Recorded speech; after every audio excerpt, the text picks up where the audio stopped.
Okay, good morning at samahan niyo uli ako ngayon magkabit ng hub-centric rings na in-order ko.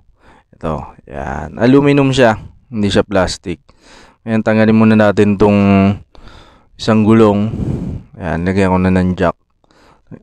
Tapos una natin tanggalin itong center cap. Medyo mabusisi dahil tatanggalin ko muna yung clip nito. Ang hirap hugutin yan eh. Susungkitin ko muna ng screwdriver. Ayan.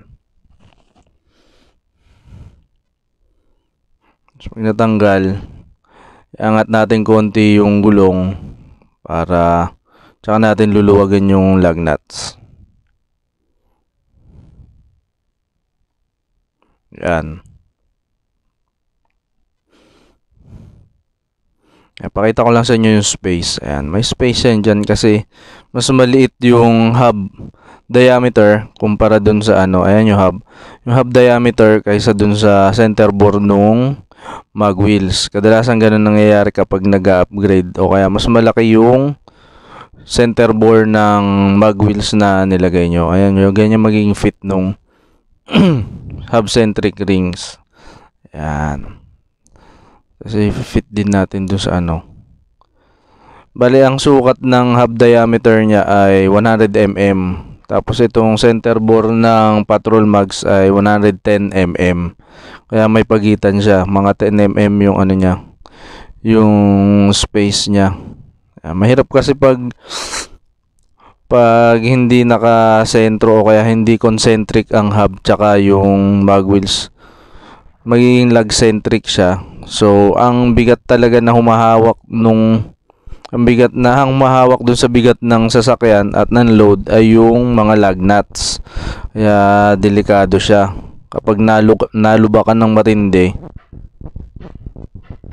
may posibilidad na maputol yung lug nuts mo. Tapos pag magi-install mo nga yung wheels, naka-lug centric, so kailangan nahawakan mo habang hinihigpitan mo kasi kung hindi siya naka-zero.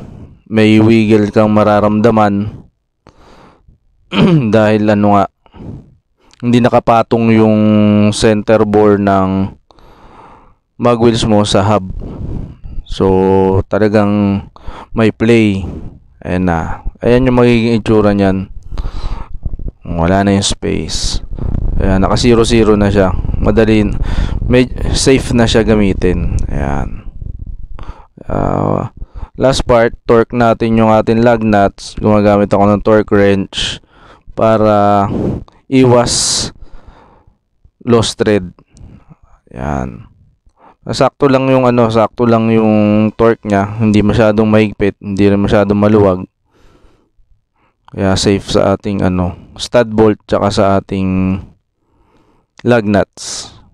Hirap pa naman bumili ng lug nuts ng pang Nissan. Yung ginagamit ko, bumibili rin ako ng Orig sa kasa. Ayan, thank you.